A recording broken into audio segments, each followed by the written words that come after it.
¿Por qué dices, oh Jacob, y hablas tú, Israel? Mi camino está escondido de Jehová y de mi Dios pasó mi juicio. ¿No has sabido, no has oído que el Dios eterno es Jehová, el cual creó los confines de la tierra? No desfallece, ni se fatiga con cansancio, y su entendimiento no hay quien lo alcance. ¿Oramos? Gracias, Señor, te damos por tu palabra, así como está.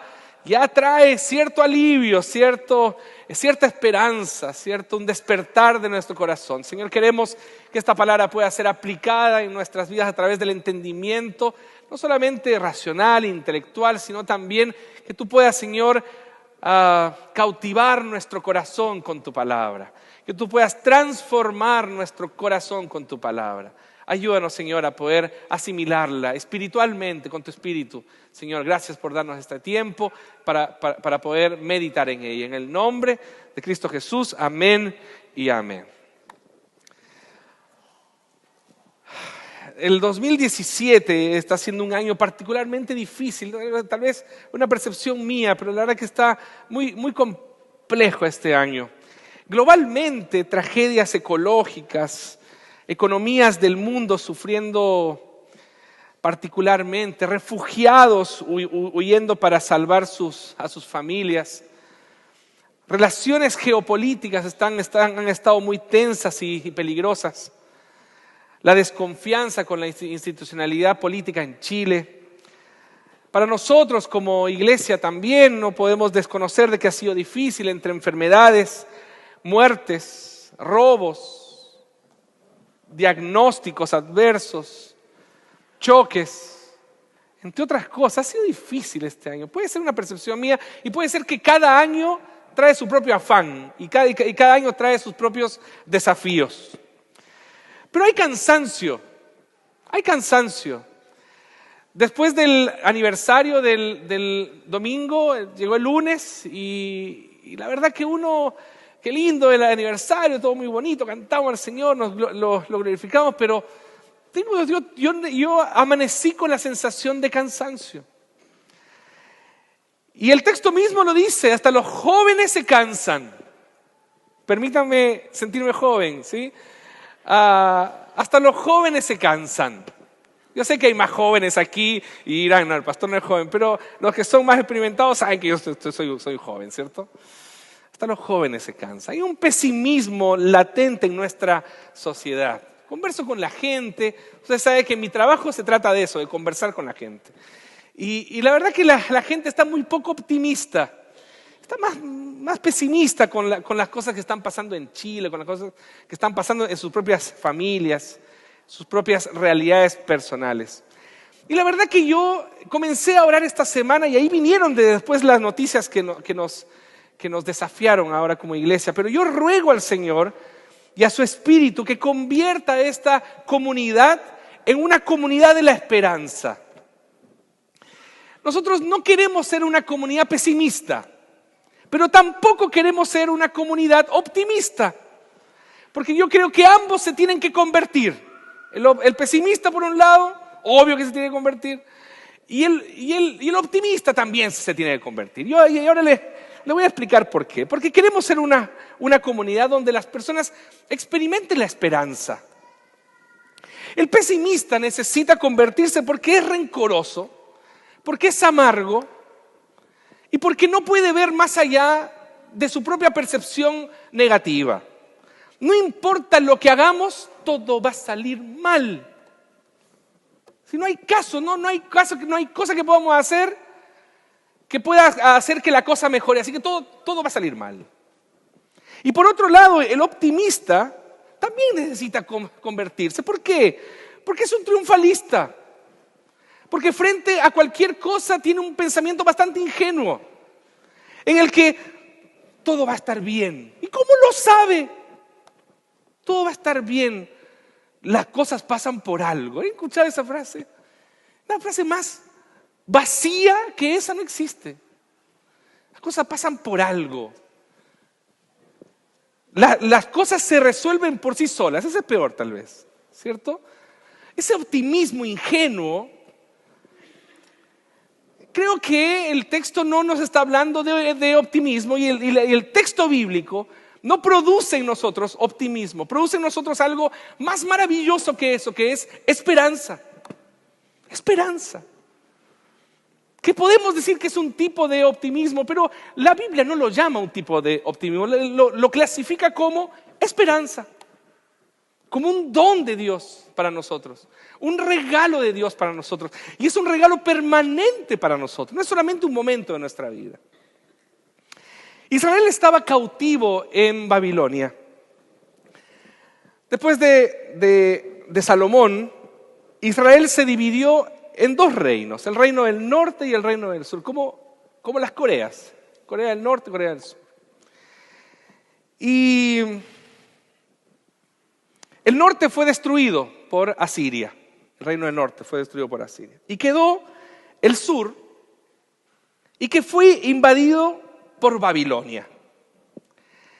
Y este imperio tenía la intención de destruir Judá, que era el reino del sur. Entonces comenzó un proyecto antisemita de limpieza étnica. ¿Y cómo lo hicieron? Prostituyeron a las más jóvenes. No hay que ver románticamente el exilio. Fue duro el exilio para el pueblo de Dios. Pues tenemos la idea de que transportaron a 50,000, lo pusieron ahí y que se dividieron familias. Fue duro, se separaron familias, desestructuraron una sociedad. Mataron a las ancianas, castraron a los jóvenes guerreros, los transformaron en eunucos. Algunos dicen que Daniel era eunuco. Y a las mentes brillantes las transportaron para Babilonia, pero para una reprogramación. Ellos querían lavarles el cerebro. Y los querían transformar en personas sin identidad. Querían lavarles el cerebro. Y ciertamente, claro, pasaron los años y el pueblo estaba con la espina dorsal quebrada. Y de esta manera Babilonia comenzó a dominar a los judíos durante 70 años. Muy bien, a los 5 años todo bien, estaba la lucha. A los 10 años todo bien, a los 15 años, 20 años, 30 años. Y algunos se nos fueron muriendo. A algunos jóvenes les comenzó a gustar la cultura babilónica. Y claro, con tremendo lavado cerebral, obviamente era difícil para ellos. 40 años. 50 años. ¿Y qué fue lo que pasó con el pasar del tiempo? La esperanza comenzó a enfermarse. Y había un cansancio, había fatiga, había un desdén, había una enfermedad, una anemia del alma, anémicos, anemia del alma, tristes, desesperanzados. Y ahí es donde viene el profeta y les profetiza. Y les dice, hay esperanza, puede haber esperanza. No sigan murmurando ahí entre las cosas que Dios no se preocupa lo suficientemente por ustedes. Hay esperanza, pero es una esperanza distinta, es una esperanza que nos va a hacer crecer, que nos va a hacer madurar. Y hoy quiero hablarles de eso, de una esperanza que no que nos da ánimo solamente, sino que nos hace crecer, que nos hace madurar. La primera cosa de una esperanza que nos hace madurar es que reenfoca nuestra actitud. El 27 viene después de una declaración súper potente acerca de Dios. Versículos 15 al 17 dice que Dios es mucho más grande que todas las naciones y que las naciones son como una gota que cae en un balde, son como el polvo fino, son como nada. Y después dice que es nada, y después dice es como lo que no es. Que las naciones, que Dios es tan grande que las naciones son como lo que no es. Y después hace una declaración potente acerca del Señor de los ejércitos. Y frente a eso, ya que ellos estaban en cautiverio, ya que ellos estaban en una situación de abandono, ellos decían, ok, Dios es tan grande y tan grande, que no se preocupa de nosotros. Nosotros es una falsa piedad, es una victimización eso, ¿cierto? Es que Dios es tan grande, tan grande, tan grande, que nosotros no, Dios es indiferente a nosotros. Y ahí viene porque es poético esto, ¿cierto? ¿Por qué dices, oh Jehová, y hablas tú, Israel? Le está hablando el profeta al pueblo. Ustedes están diciendo esto: mi camino está escondido de Jehová, y de mí Dios pasó mi juicio. Las termitas de la esperanza son las palabras que hablamos para nosotros mismos. Lo que repetimos internamente. ¿Ya se ha pillado usted hablando internamente con usted mismo? Claro, no hablar internamente con otros, ¿cierto? Pero ya se ha pillado usted hablando nuestros monólogos, nuestros soliloquios, ¿no? De hecho, yo siempre decía soliloquio y no sabía lo que significaba. Y soli significa solo, y lo que significa hablar con uno mismo, hablar solo con uno mismo. Entonces, ¿quién no ha hablado solo en el ascensor? Ese video solo, primero revisa si hay cámaras. Y ahí uno se comienza a mirar en el espejo y comienza a pensar, comienza a hablar cosas. Si el edificio es muy alto, es un discurso eso. La fila de un banco, pelando a la persona que está al frente de uno, a la cajera que se demora. Un taco. Ahí uno se acuerda de sus problemas, se acuerda de sus circunstancias difíciles y se la agarra con el que está adelante, eso es lo peor. Y comienza a hablar, uno está solo y comienza a hablar y se acuerda de la mamá, de la abuelita, de la persona que está al lado nuestro o adelante nuestro. Lo que hablamos tiene el potencial de ponernos agrios, de agriar nuestra vida. Lo que hablamos tiene el potencial de volvernos ácidos. Y eso era lo que estaba pasando con el pueblo de Dios. Se estaban volviendo ácidos y estaban creyendo sus propios discursos, estaban creyendo sus propias murmuraciones. Ese era el problema del pueblo.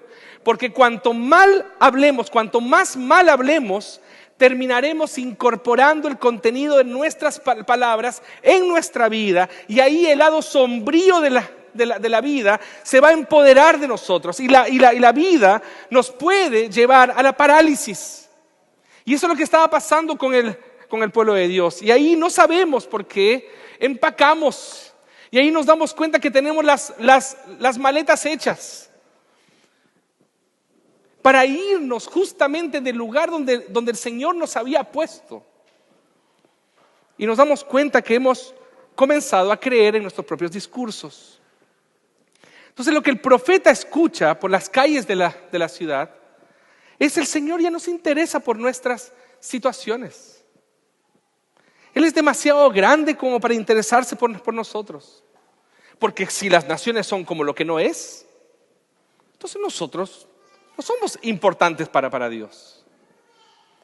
Es un discurso pesimista, pero que termina desconsiderando a Dios. Porque ¿saben por qué el pueblo no se lo decía a Dios? Se lo decían entre ellos. Lo murmuraban en las calles. Ya no se preocupa por nosotros. Han pasado 40, 50 años y el Señor no se preocupa por nosotros.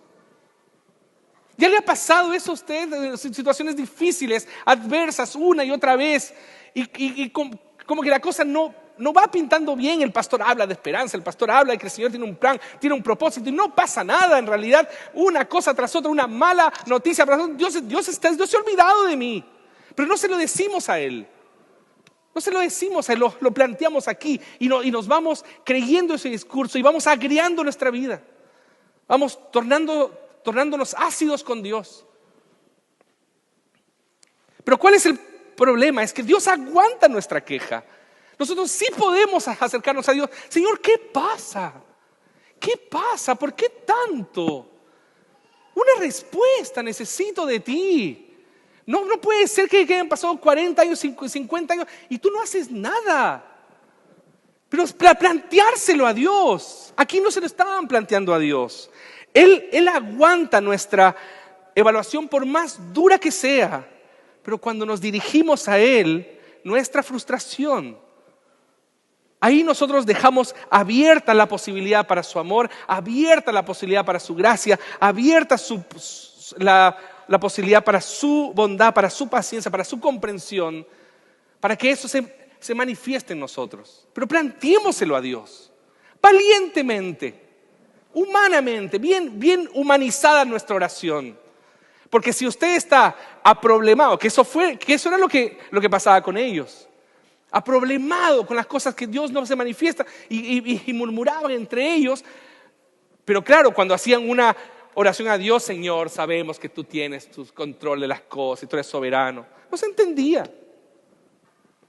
Pero ojo, esta reflexión también debería abrir un espacio para una reflexión seria, profunda, honesta, para nuestras propias responsabilidades. Israel, el pueblo de Dios o Judá, fue llevado cautivo a Babilonia porque ellos habían abandonado a Dios.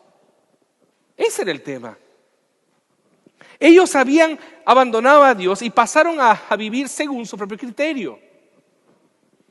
Entonces, el profeta les dice esto: hay una esperanza, pero hay una esperanza que nos hace madurar, que redirige nuestra actitud, que nos invita al arrepentimiento. Es decir, Señor, si en algo hemos fallado, Señor, si en algo nosotros nos hemos equivocado, te pido que tú nos reenfoques nuestra actitud, que tú redimas nuestra, que tú vengas a convencernos de que tenemos que acercarnos a ti.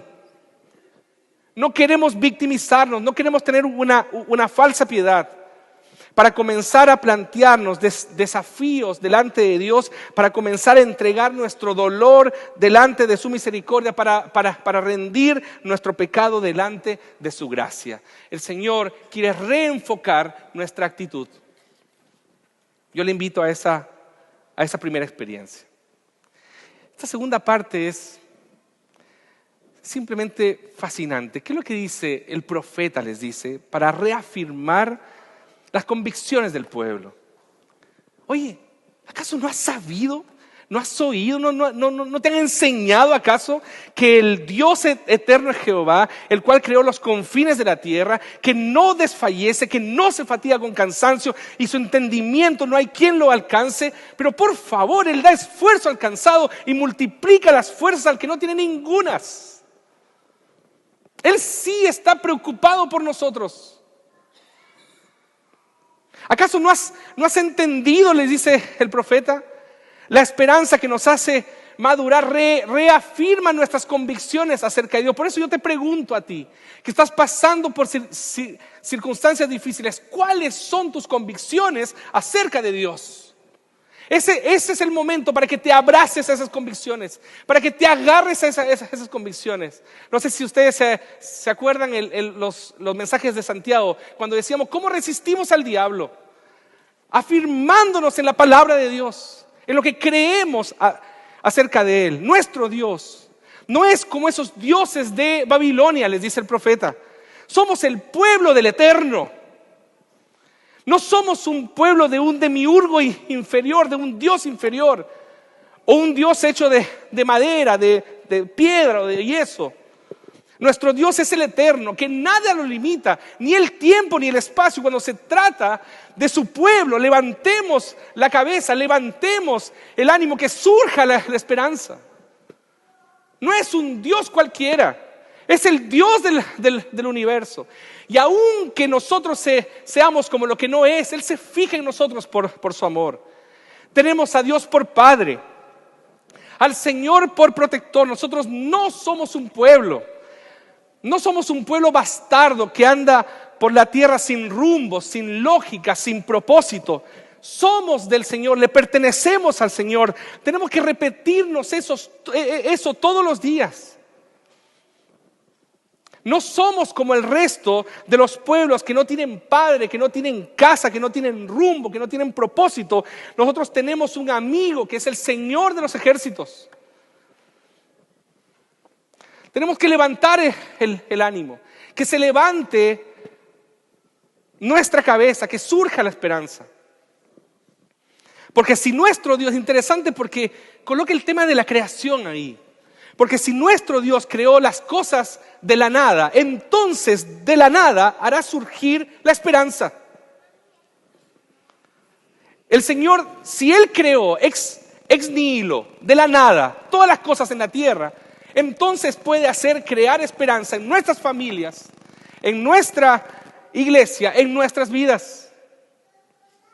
Hay muchos de nosotros que estamos perdiendo la esperanza. Señor, reaviva ese fuego de tu iglesia, reaviva ese fuego en nuestros corazones. Pero no basado simplemente en optimismo, sino basado en las convicciones que nosotros tenemos de nuestro Dios. No porque hoy parezca ausente, Dios está ausente. No porque Dios parece que nos ha abandonado, Dios nos ha abandonado. El texto dice, no desfallece ni se fatiga con cansancio. Tú sí, pero tú no vas a comprender, tú no vas a alcanzar a comprender a Dios. Él da esfuerzo al cansado y multiplica las fuerzas al que no tiene ningunas. Él da esfuerzo al cansado y multiplica las fuerzas al que no tiene ningunas. ¿Cuál es la sutileza de este versículo 29? Se lo repito, Él da esfuerzo al cansado y multiplica las fuerzas al que no tiene ningunas. ¿Cuál es la sutileza? De que Dios hace por mí lo que yo no puedo hacer. Pero Dios nunca va a hacer por mí lo que yo tengo que hacer. Dios nos fortalece y Dios nos da nuevas fuerzas. Pero ¿quién camina? Yo. Usted.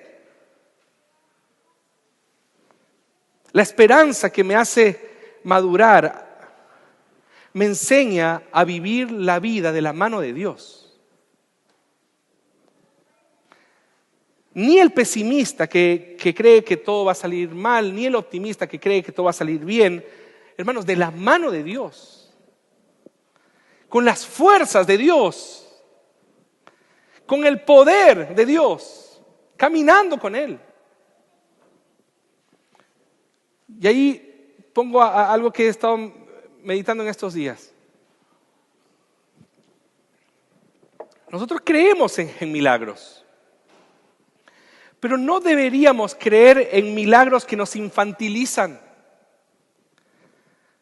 sino en los que nos hacen madurar, en los milagros que nos acercan a Dios por medio de Cristo. Si los milagros existen de parte de Dios, es para acercarnos más a Él por medio de Cristo. No para recibir cosas para que estemos tranquilos. Es como mis hijas quieren algo y bueno, ya toma ya para que estés tranquilo. Eso es infantilizarnos. Dios no hace esas cosas así. Si Dios hace algo por nosotros es para acercarnos más a Cristo, no para tornarnos más mañosos delante de Dios. Los milagros nos tienen que hacer más solidarios. Los milagros nos tienen que hacer menos individualistas, menos egocéntricos. Que yo quiero fuerzas, Señor, para mí. ¿Para qué quieres fuerzas? Yo me cuestioné eso esta semana. ¿Para qué quiero fuerzas? ¿Para sentirme un super cristiano? ¿Para qué quiero fuerzas? Señor, el texto dice que Él me va a multiplicar las fuerzas. ¿Para qué quiero fuerzas? Si el milagro de la fuerza de Dios en mi vida no me hace mirar al otro, entonces estoy perdido. Entonces estoy infantilizado. Pienso como niño. Los milagros tienen que darle sentido a la esperanza. Si yo quiero fuerzas para caminar contigo. Si yo quiero fuerzas para hacer el milagro de Dios en tu vida. ¿Cómo el Señor multiplica nuestras fuerzas? ¿Cómo el Señor le da ánimo al cansado? Viene un ángel del Señor y desciende a la noche. ¿Cómo lo hace? Por tus hermanos o con tus hermanos. Esa llamada necesaria. Ese vínculo necesario, ese abrazo necesario. Ahí hay el milagro de Dios. Ahí es Cristo obrando de manera concreta en la vida de una persona. Es creer de que la iglesia funciona, de que la comunidad de fe funciona. Este es el momento entonces. Hay gente que está sufriendo en nuestra comunidad. Venga el abrazo, venga la llamada. Es que voy a estar orando por ti de lejitos. Venga el abrazo, venga la llamada, comprometámonos, involucrémonos. De eso se trata la fe. Yo no creo en una fe individualista. No creo en una fe que dice, bueno, ahora ya me siento bien, sigamos cantando al Señor. No, yo me siento bien. Si el Señor me ha dado el privilegio de sentirme bien, es para abrazarte, es para estar contigo. Entonces, Señor, eso da esfuerzo alcanzado. Amén. Por nosotros. Nosotros somos las manos de Dios, nosotros somos el abrazo de Dios, nosotros somos la boca de Dios. Y multiplica las fuerzas al que no tiene ninguna.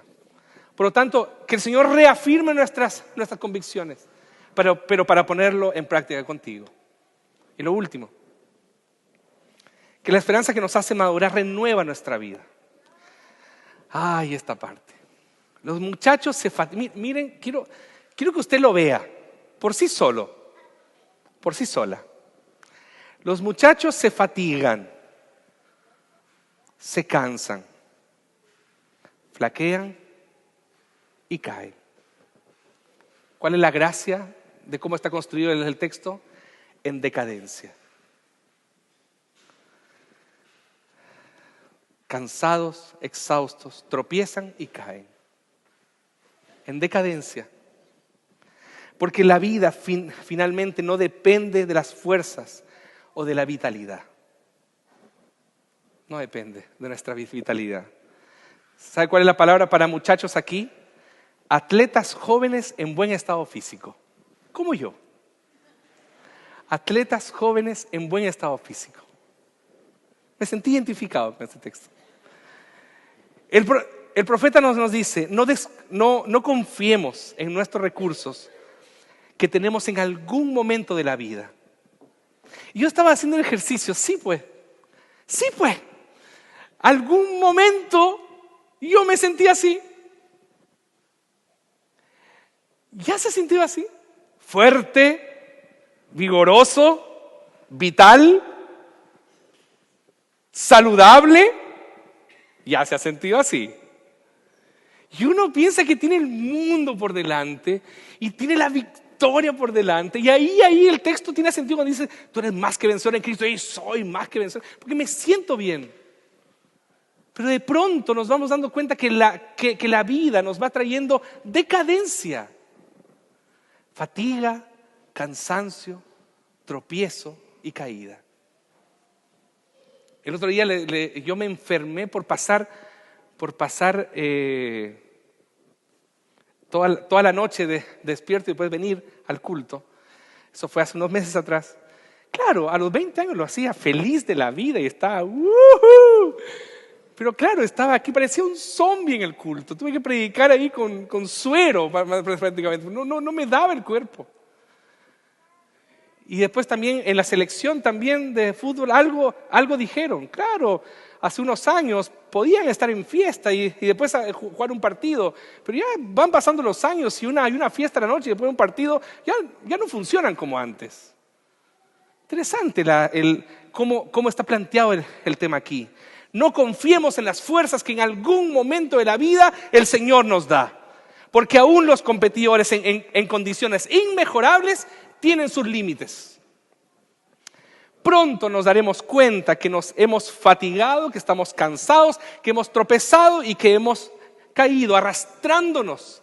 Intentamos seguir adelante. ¿No pasa eso con el matrimonio?